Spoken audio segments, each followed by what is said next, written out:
6 people were murdered on a remote German farmstead in 1922. The killer stayed in the house for days afterward. He fed the livestock. He ate their food. He slept in their beds. And when the bodies were finally discovered, the police found something that still has investigators arguing 100 years later: footprints in the snow leading to the farm, but none leading away. Whoever did this walked in and never left. This is the Hinterkaifeck massacre, and it remains Germany's most disturbing unsolved crime. Let me set the scene, because the geography of this place matters to what happened. Hinterkaifeck was not a village. It was not even a hamlet. It was a single isolated farmstead about 70 kilometers north of Munich, surrounded by dense forest with the nearest neighbor roughly half a kilometer away. The kind of place where you could scream and no one would hear you.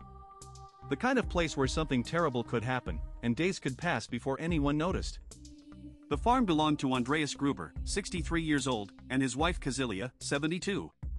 Living with them was their widowed daughter Victoria Gabriel, 35, and her 2 children, 7-year-old Cecilia and 2-year-old Joseph.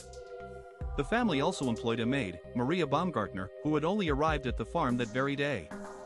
She had been on the job for hours, not days. Hours. And then she was dead. Now, here is something you need to understand about this family. The Grubers were not well liked.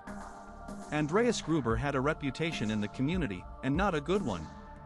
He had been convicted of an incestuous relationship with his daughter Victoria. The 2-year-old, Joseph, was widely believed to be the product of that relationship. The community knew. The authorities had intervened once, and then Gruber went right back to it. Victoria's husband had died in World War I, and she was trapped on that farm with her father. The neighbors whispered. The priest knew. Everyone knew. This detail matters not because it justifies anything. Nothing justifies what happened to those people, but because it widens the suspect pool enormously. When a family has that kind of secret, the list of people with a motive becomes very, very long. In the days before the murders, Andreas Gruber told neighbors something that, in hindsight, is one of the most chilling details in the entire case. He said he had found footprints in the snow. They led from the edge of the forest to the farm. But they did not lead back. Someone had come out of the woods and walked to his property, and as far as the snow was concerned, they had never left. He also told people he had found a newspaper on the farm that no one in the family had purchased. And he had heard footsteps in the attic. He mentioned that his house keys had gone missing and then reappeared. He could not get the lock to work properly. Think about what that means. Someone was already inside. Someone had been entering the property, possibly living in the attic or barn, watching this family for days before they struck. And Andreas Gruber noticed. He noticed and he did nothing about it, or at least, nothing effective. He did not call the police. He did not leave. He told his neighbors like it was strange but not dangerous. The previous maid had quit. She told people the farm was haunted. She said she heard footsteps where no one was walking. She heard sounds above her head in empty rooms. She was not wrong about the sounds. She was just wrong about the source.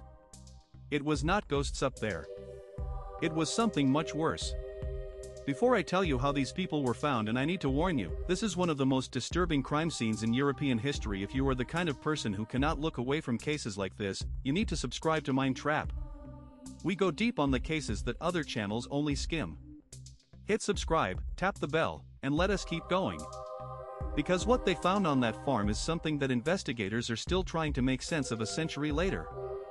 On April 4, 1922, 4 days after the murders are believed to have occurred, neighbors became suspicious.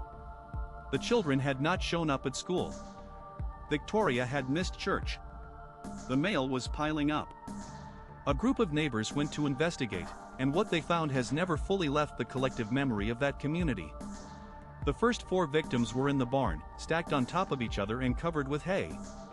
Andreas Gruber, Cecilia Gruber, Victoria Gabriel, and 7-year-old Cecilia. They had been lured or led to the barn one by one and killed with a mattock, a heavy agricultural tool, essentially a pickaxe. The medical examiner determined that each victim had been killed by repeated blows to the head. Little Cecilia had clumps of her own hair pulled out, suggesting she had been alive for some time after the initial attack, lying in the dark, pulling at her own hair. Inside the house, they found the maid, Maria Baumgartner, dead in her bed. She had been killed in her sleep.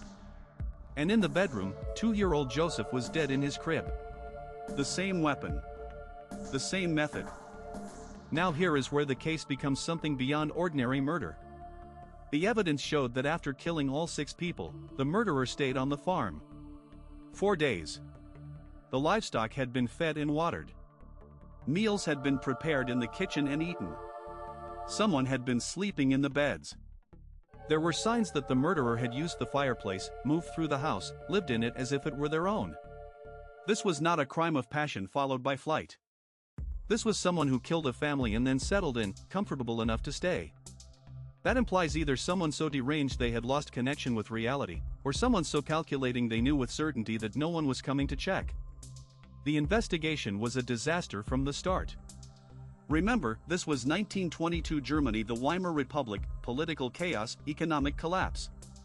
Forensic science was primitive. The local police were not equipped for a case like this, and by the time anyone competent arrived, the crime scene had been thoroughly contaminated by neighbors trampling through the property. Over 100 suspects were questioned. No one was ever charged. The case has been reopened and re-examined multiple times, most recently in the 1980s and again in 2007, when the skulls of the victims were sent for modern analysis. But the skulls disappeared from the Munich police archives. They have never been found. Think about that: the key physical evidence in one of the most infamous unsolved murders in German history simply vanished from police custody. Let me walk you through the major theories. The neighbor theory. Lorenz Schlittenbauer was a neighbor and former lover of Victoria Gabriel. He was one of the first people on the scene, which is always worth noting. Some researchers believe Joseph, the 2-year-old, was actually Schlittenbauer's biological son, not Gruber's. Schlittenbauer had been pressing Victoria about the child's paternity and about money. He had motive. He had opportunity. He knew the farm's layout. And his behavior during the discovery witness